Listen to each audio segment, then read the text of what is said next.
All right, Justin here with Stay at Home Dads Podcast. Welcome to the place. I talk about a lot of different topics, from parenting with my family, my kids, to things in men's wellness and health, to just things that guys and dads deal with, things that I deal with and I sometimes struggle with.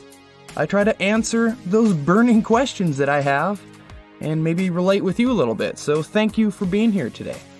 Well, that was quite a whirlwind couple of weeks there, wasn't it? That's what I want to do with this show, though. That's where I want to take it. I want to talk to other people. I want to have really good conversations with a lot of different people. I actually got to talk to Gina Grad with her new book, My Extra Mom. It's actually out on Amazon, and it is #1 in that category, so that's pretty awesome. She just has an interesting perspective with being in a blended family and helping raise her stepson.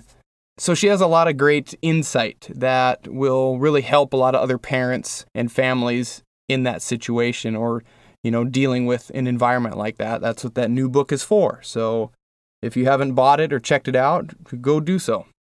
And by the way, it's just crazy to me that I got to actually chat with her for over an hour, mind you. I talked to her for over an hour, and I've just listened to her so much in the past. It's just a really proud moment for me, and I know I'm kind of geeking out here a little bit, but it really is. And she even said that I was actually pretty good at this whole podcasting thing, which felt really great to hear that from someone who has all the experience that she has. She's been on Adam Carolla's podcast for a long time. She's been in radio for years, like we talked about.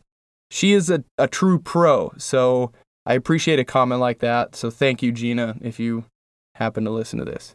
And all I did was ask. That's as simple as it was. All I did was send her a DM on Instagram and made it happen. But I'll talk more on that in a little bit. I also got to talk to Kevin Torres from Forging Elite Fathers as well. Another really proud moment for myself. He has simplified the workout process, really taken all the roadblocks that guys tend to use as excuses not to change their habits. No gym, no intense dieting, no huge amount of equipment, and mainly not doing it alone. And I think that's pretty awesome that he's doing this and putting that content out there and setting up this program to really help guys like me. So that's awesome. It's just small little habit changes that make the difference over time. I like how he said you don't have to cut out all the carbs, never eat your kid's birthday cake, or go keto, or any of those extreme changes to make a difference in your diet. Change those little habits of eating the peanut butter at the end of the evening after you put your kids to bed, or the little habit of having the M&Ms in your car. Even drinking. If you're an alcoholic drinker, drink a few less drinks a week. Drink a couple less sodas, whatever it may be. You've created these habits by doing these things regularly. Just like he said, brushing your teeth. Walk into the pantry like I do and say to yourself, I don't need any of this shit. And turn around, do the 180, and walk right back out. That works for me. I have to actively tell myself, go in there and be like, no, Justin, you don't need this stuff. And actively tell myself, and then turn around and leave. Do you ever watch How I Met Your Mother? The one of the most amazing sitcoms, I think. At least the first few seasons, anyways. It's like the Shinjitsu episode, where every time Barney would sneeze, he would then recommend going to Shinjitsu. And then after a while, anytime Barney would sneeze, then Marshall, he would want to go eat Shinjitsu. Because Barney created this connection in Marshall's head over time and worked into a habit and a pattern and routine. That's just like what we do with the M&Ms or the granola or whatever. We make these subconscious connections, and then all of a sudden we're doing them all the time. And I know counting calories is not for everyone. I know it's a pain in the ass. I know a lot of people even say that you don't need to do it, it's a waste of time, or you don't need to do it to lose weight, whatever, which is true. Maybe you don't. But here's the thing. How do you know what to cut out of your diet or where to make big changes in your diet if you have no breadcrumb trail of what you've been eating? You have no history of what you ate throughout the day. You have no log of what you're doing in your diet. Does that make any sense? I mean, sure, it's easy just to say, well, eat less. Just go eat less, okay? But sometimes it's not that easy because our brains will play tricks on us. But what I found out is the scale doesn't lie and the food log doesn't lie. As long as you're logging your food correctly. And also I use MyFitnessPal and it can be very skewed. So you kind of have to do some research when you put your food in there. But those things don't lie. And I don't think you necessarily need to log forever like I do. I still log. I've been logging for pretty consistently, almost 4 years. I've been logging and weighing my food. That's just what I do. It keeps me honest.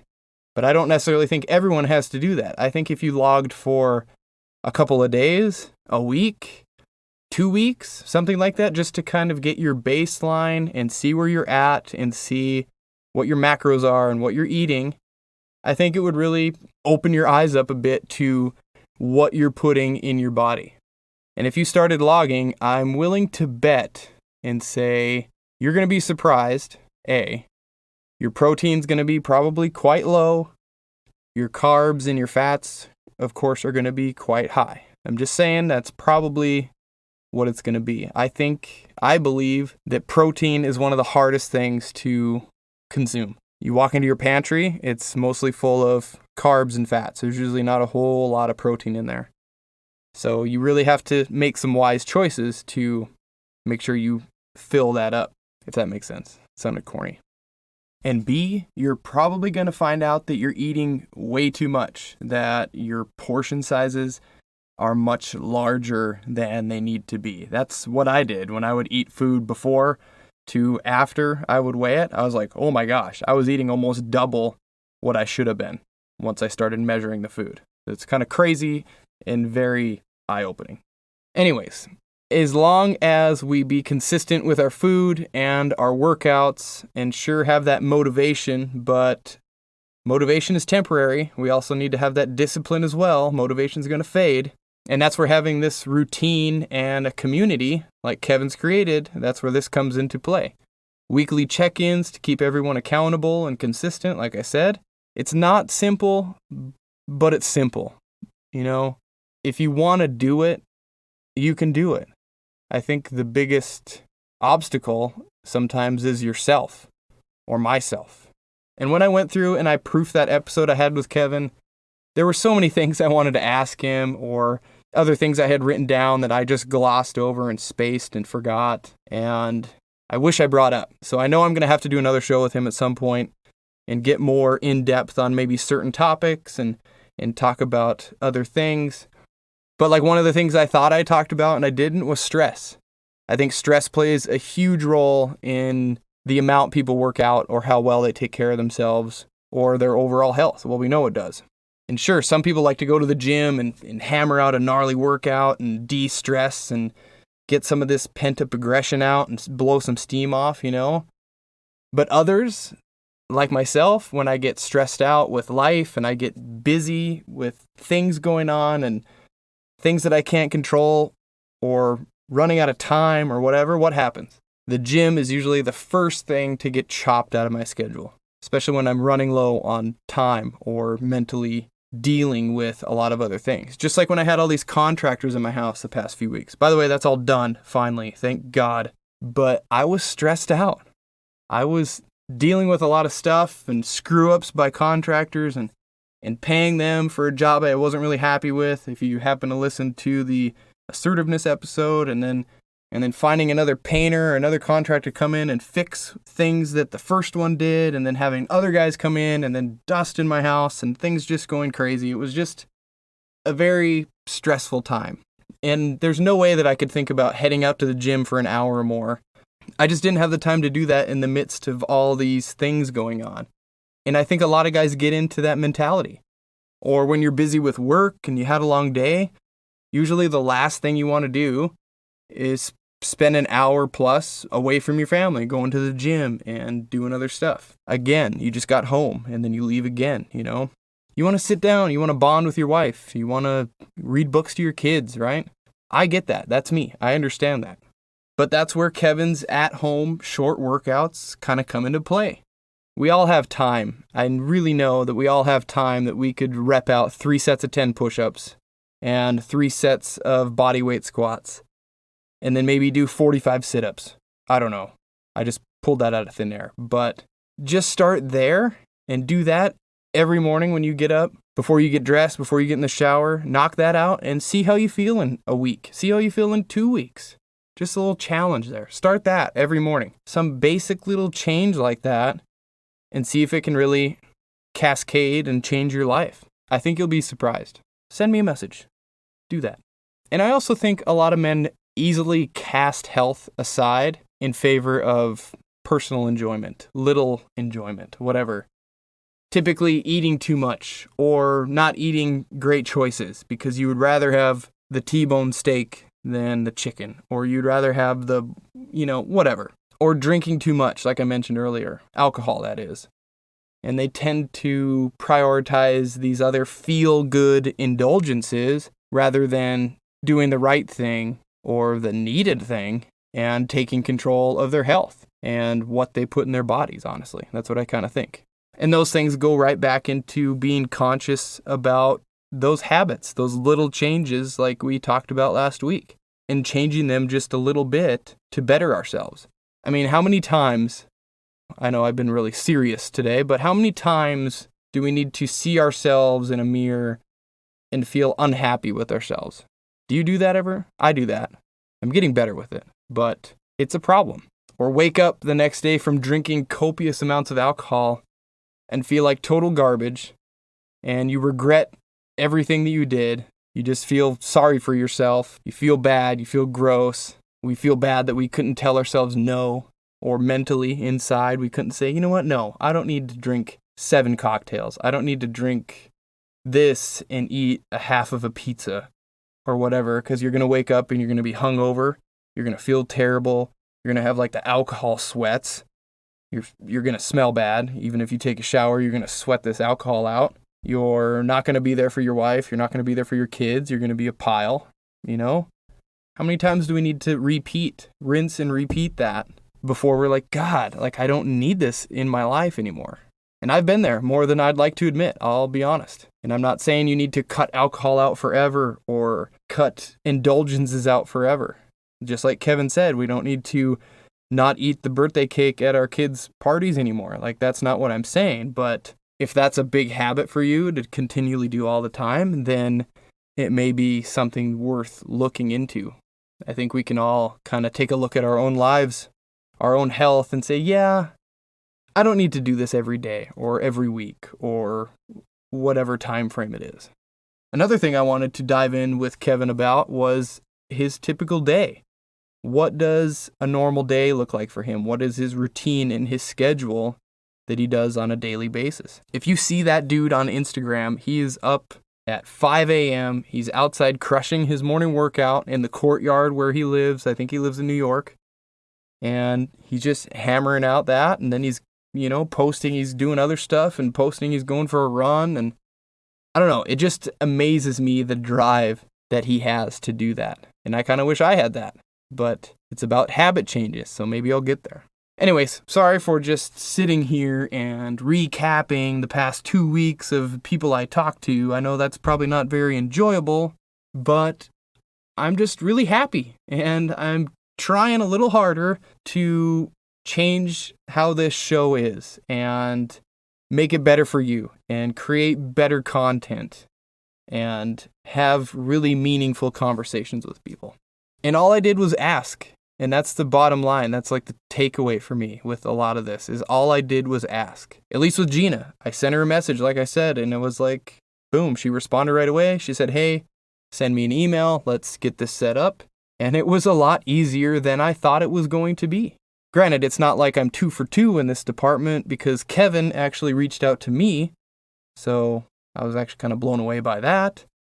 And I have sent out other emails to potential guests. Haven't really had much responses. So that's okay. It happens, Got to get used to rejection. And everyone's not going to just jump on and be like, yeah, sure, I'll come on your little no-name podcast or whatever.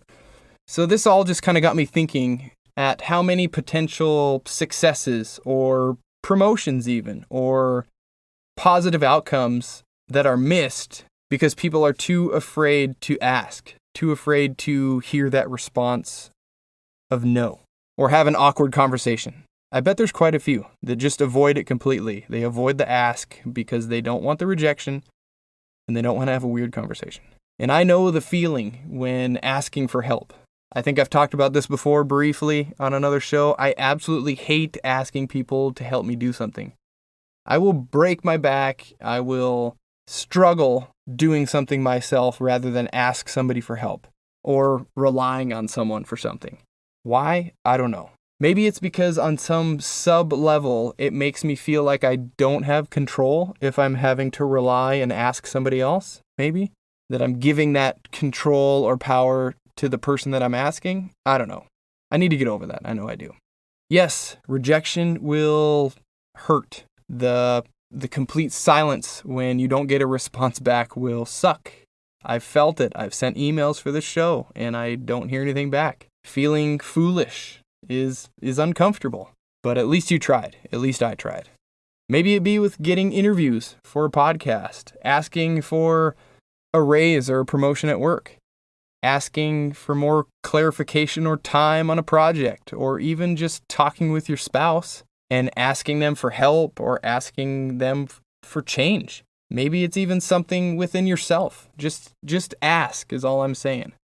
Like with all this stuff with Kevin and health and everything else, just ask yourself maybe what you want. Do you want to feel better? Do you want to pick up your kids and play with them on the floor and run around the yard with them? Do you want those things? Do you want to feel good about yourself? Just ask yourself those questions and see what the answer is. And also, if you have a hard time with the ask, then start small. Ask your kids for help. Ask your spouse for help. Kind of let yourself realize that you can rely on them and go to them for things. And then the more you do it, just like anything else, like with what I talked about earlier, the repetition and the routine, the easier it'll become. Then branch out, ask friends, ask neighbors. Just get used to it. Small scale. And don't forget to be genuine either and have gratitude when you do it. Because that's always kind of weird when you ask someone or when someone asks for help, but they sound like they have this big chip on their shoulder. They need help, but it's inconveniencing them to ask you or something. It just gets very weird and you get attitudey about it. I don't like that. Also try to give something back as well. Offer yourself up to help or assist others. And I think doing that will really build your confidence as well. And another thing is don't beat around the bush about it. Don't play the guilt card. Hey boss, nice tie. What did you think of the game last night? Yeah, so I know you're looking to promote someone for this job. And, I don't know, maybe I'm good enough to be considered? I don't know. Sorry, that was my best sheepish employee impression, but you see what I mean. That doesn't sound, A, doesn't sound confident. B, you're beating around the bush. You're kind of playing the guilt card. You see what I'm saying? That doesn't sound like you want or feel like you could even do the job. And I'm just using the job as an example. I mean, for God's sakes, I'm unemployed. So it could, think of that in any context that you want. Even if you talk to your wife, you have a hard time maybe having a difficult conversation. Don't go in there all sheepish and passive.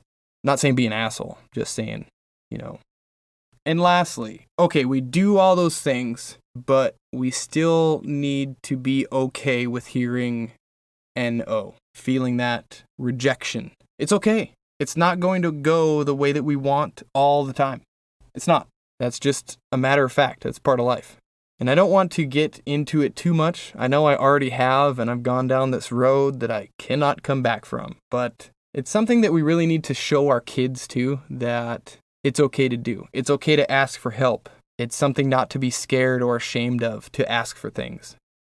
I was just reading some Reddit article, and many of the comments about asking for help, there were people in there that had been raised in situations that they were taught that asking for things was bad and you should never ask for things and all this other stuff. And now they're adults and they have huge issues with asking for help or asking for anything or standing up for themselves or any of that stuff. So it's something that really matters. And also it's okay to teach our kids rejection too. They need to understand that it's okay to get rejected, because I think that builds some resilience, right?